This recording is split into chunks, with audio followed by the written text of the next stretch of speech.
के अंदर जनाब परेशानियां ही परेशानियां जो है वो नजर आ रही हैं, मुश्किलात ही मुश्किलात है। इससे पहले जो उनके आर्मी चीफ थे उनको फारिग किया गया था और अब नेवी के जो सेक्रेटरी हैं उनको भी फारिग कर दिया गया है। ये मामला क्या है और आखिर ये जंग जो है वो रजीम चेंज तो एक्चुअली ईरान के अंदर करना था, लेकिन आहिस्ता आहिस्ता लग रहा है कि रजीम चेंज के असरात जो है वो डोनाल्ड ट्रंप की अपनी हुकूमत के अंदर आ रहे हैं। थोड़ी देर में इसकी डिटेल जो है वो आपके साथ शेयर करेंगे, लेकिन सबसे पहले एक वीडियो आपको दिखाना चाहेंगे। और इससे पहले जो आप जानते हैं कि मौजूदा जंग की सूरत हाल के अंदर ईरान और अमेरिका जो आमने सामने है, आबदा हुर्मुज़ जो है वो ईरान की जानिब से बंद की गई और ये कहा गया जनाब वहां पे जो है माइंस भी बिछा दी गई हैं और वो शिप्स जो उसे क्रॉस करने की कोशिश करेंगे, वो बहरी जहाज जो अपना सामान एक जगह से दूसरी जगह ले जाने की कोशिश करेंगे, उनको उसका खतरा था।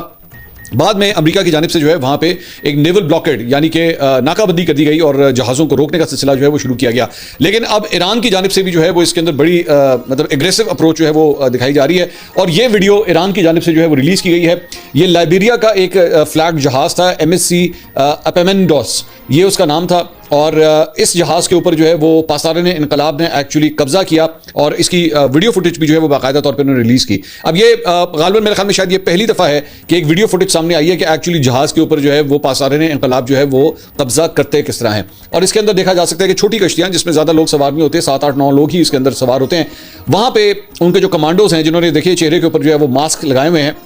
वो ये मास्क लगा के और उसके बाद सीढ़ी लगा के जो है वो उसको क्रॉस करते हैं, मतलब उसके ऊपर अपने आप को जो है वो पहुंचाते हैं उस जहाज़ के ऊपर और उसके बाद इस जहाज़ के ऊपर जो है वो मुकम्मल तौर पे उस पर जो है वो कब्जा कर लिया जाए। ऑब्वियसली चूंकि ये ट्रांसपोर्ट जहाज़ हैं, इसके अंदर जो है वो कोई ऐसा निज़ाम नहीं होता कि ये बैठ के पूरी तरह इन कमांडोज को जो है वो फाइट कर सकें। ऑब्वियसली इस किस्म का कोई हमला होता है तो वो दे जस्ट जिसे कहते हैं ना हैंड्स अप कर लेते हैं, वो कहते हैं जनाब हम पीछे हैं, आपने जो करना है आप करते रहें। तो इस तरह इन्होंने जनाब ये कब्जा किया और इसकी फुटेज भी जो है उन्होंने रिलीज़ की। उसके बाद अंदर ये ज़रा अंदर देखिएगा कि अच्छा इंपॉर्टेंट बात यह कि चूंकि मैं हमेशा आपसे कहता हूं कि कोई भी जंग होती है उसके अंदर प्रोपेगेंडा, और प्रोपेगेंडा कोई बुरा लफ्ज नहीं है, उसमें व्हाइट प्रोपेगेंडा होता है, ब्लैक प्रोपेगेंडा होता है। ये व्हाइट प्रोपेगेंडा है, बेसिकली जो आप कर रहे हैं उसकी फुटेज भी बनाएं और उसको फुटेज बना के जो है पूरी दुनिया को दिखाएं ताकि उसका जो है एक पूरे इलाके में, पूरे खित्ते में जो है वो आपकी एक धाक बैठ जाए कि जनाब अच्छा ये मतलब ये वाकई एक्टिवली जो है वो इस तरह करते हैं। ऑब्वियसली कोई भी शिप का जो मालिक होगा जब वो ये फुटेज देखेगा तो कहेगा भाईजान मैं तो अपना सामान नहीं लेके जा रहा, मैं तो अपने हुर्मुज़ को क्रॉस नहीं करूंगा, वरना मेरे जहाज के साथ भी यही होगा। सो बेसिकली मकसद जो है वो यही था मेरे ख्याल में पाकिस्तान इनकलाब की जानिब से कि एक सिग्नल जो है वो दिया जाए सबको कि जनाब इस तरह हम कब्जा करते हैं, तो हल्का मत लेना इस सारे मामले को।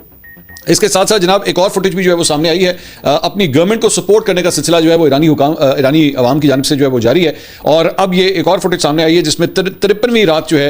ईरानी शहर खुरमाबाद के अंदर जो है वो सड़कों के ऊपर लोग निकल आए और अपनी हुकूमत के हक में और ईरान के हक में ईरान के झंडे उन्होंने उठाए हुए थे और अपनी हुकूमत के हक में जो है वो नारेबाजी कर रहे थे। As a matter of fact बड़ी हैरानकुन बात ये थी कि अब से 2 दिन पहले जब ये पता लगा कि जनाब वो जो सीज फायर थी, बल्कि कल सुबह की ये बात है कि जब सीज फायर का टाइम जो है वो खत्म हो रहा था और उससे चंद घंटे पहले जो है जब डोनाल्ड ट्रंप ने ऐलान किया कि जी हम इसको जो है वो एक्सटेंशन में लेके जा रहे हैं, और इस मौके के ऊपर जब एक्चुअली वो सीज फायर खत्म होने वाली थी तो वहां पे अवाम के अंदर, ईरान के अवाम के अंदर जोश था, वो सेलिब्रेट कर रहे थे कि लो जनाब सीज फायर जो है वो खत्म होने लगी। तो मैं बड़ा हैरान हो रहा था कि भाई सीज फायर खत्म होने का मतलब है कि कत्लो गारत होगा, यहाँ पे खून रेसी होगी, लेकिन वहां